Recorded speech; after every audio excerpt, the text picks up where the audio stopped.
Welcome back to another explainer. Today, we are diving deep into grade 7 mathematics, and our absolute focus is on mastering whole numbers. Honestly, whole numbers are the bedrock of the math you're going to use every single day of your life. So grab a notebook, get comfortable, and let's get right into the mechanics. Now, before we calculate anything, take a look at our roadmap. Everything we're covering today comes straight from the official 2023 and 2024 annual teaching plans from the South African Department of Basic Education. We aren't just guessing here, we're following the exact official curriculum to guarantee we cover precisely the right concepts at the right level to make sure you succeed. Here is how we're going to break this down today. 1. Prerequisite skills and knowledge. 2. Core calculation techniques. 3. Multiples, factors, and primes. And 4. Solving real-world problems. Let's kick things off with Section 1, Prerequisite Skills and Knowledge, Building Your Foundation. The good news is, you weren't starting from scratch. You're actually bringing a massive toolkit with you from grade 6. To crush it in grade 7, you need to be comfortable ordering and understanding the place value of up to 9-digit numbers. You also need to be confident rounding to the nearest 5, 10, 100, 1,000, and 10,000, which, trust me, is absolutely crucial for estimating equations on the fly. Of course, you need your basic operations totally dialed in: addition, subtraction, multiplication, and division. And finally, you should be pretty familiar with finding prime factors up to 100. If you've got those tools in your belt, you are perfectly primed for what's next. Let's quickly review a foundational rule that is going to save you a lot of headaches. Identity elements. The identity element of 0 applies to addition and subtraction. If you add 0 to a number or subtract 0 from a number, its identity doesn't change. 5 plus 0 is still 5. Makes sense, right? Now, the identity element of 1 applies to multiplication and division.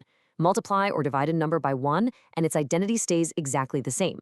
5 times 1 is still 5. Keeping these two distinct rules separate in your mind is absolutely essential as our equations get longer and a bit more complicated. Moving right along to Section 2, Core Calculation Techniques, the rules of the game. The curriculum actually outlines a really specific, progressive approach to solving calculations. Step 1 is always estimation and rounding off. By rounding first, you build this sort of number sense safety net. You'll know what your answer should roughly look like, which is going to help you catch wild errors really early on. Step 2 is where the heavy lifting actually happens, performing written calculations using columns for adding, subtracting, and multiplying, and of course using the long division method. And finally, Step 3 involves the calculator. But listen up, because there's a very specific rule about Step 3. Nota bene, or note well, the calculator is strictly used to check the correctness of your answer. No way is it there to do the math for you. It's simply a tool to verify the hard work your brain has already done in those written columns.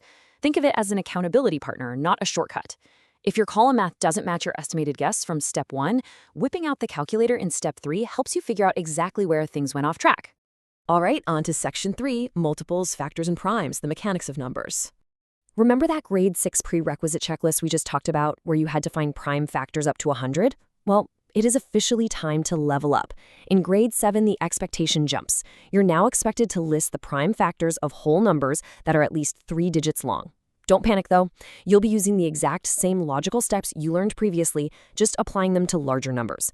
It's really like going from a beginner puzzle to an advanced one. The rules are exactly the same, the picture is just a little bigger. Now, you absolutely must master the lowest common multiple and the highest common factor. The lowest common multiple, or LCM, is the smallest multiple shared by 2 or more numbers. Think of counting up by 3s and 4s. The very first point where they meet up is 12.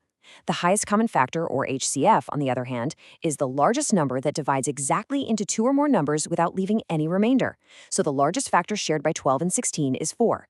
You need to be able to find both of these, either by simple mental inspection for the smaller numbers or by thorough mathematical factorization for the bigger ones.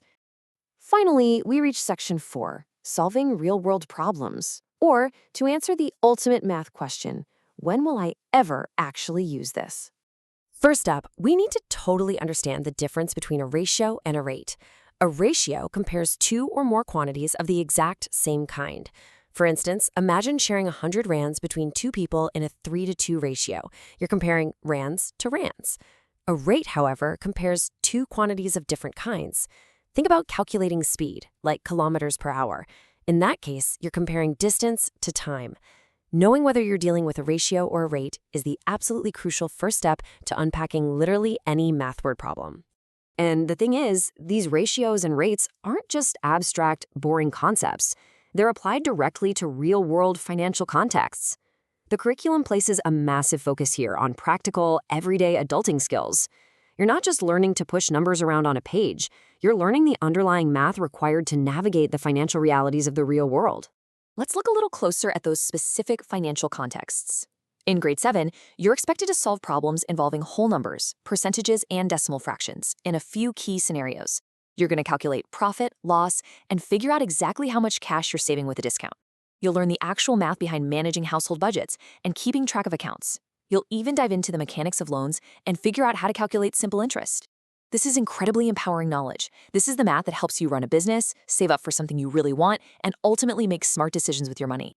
So we've covered the foundational prerequisites, the strict rules of calculation techniques, the deep mechanics of multiples and primes, and exactly how all of this applies to real-world financial adulting. You now know exactly what is required to master whole numbers in grade 7. So I want to leave you with this final thought. You have the skills now. Are you ready to calculate your first budget? Thank you so much for joining me on this explainer. Keep practicing those column calculations, and I will see you next time.